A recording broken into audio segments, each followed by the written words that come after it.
สบายดีปีใหม่ปีใหม่ขอให้สุขยิ่งล้นสดชื่นสีหวากายญาทางจิตใจชื่นสุขให้หอน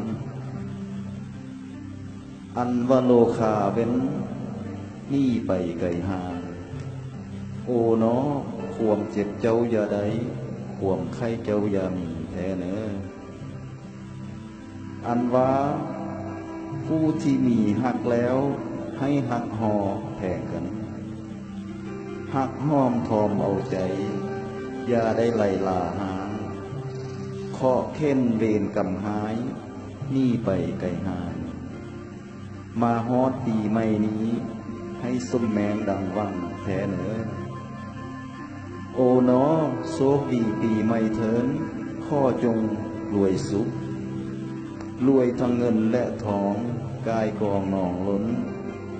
อันว่าเงินคำแก้วไล่มาล้นลังขอให้ส้มดังเว้ายามเจ้าปรารถนาแท้เลยอายุก็ให้ยืนยิ่งมัน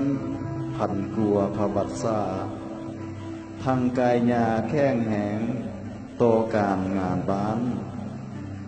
สำลานสุขลื่นล้นตลอดจนปีใหม่ตั้งแต่เนื้อหอดไตให้สุ่มเจ้าอยู่สบายเด้อโชคดีปีใหม่พี่น้องลาวทุกคนขอบใจ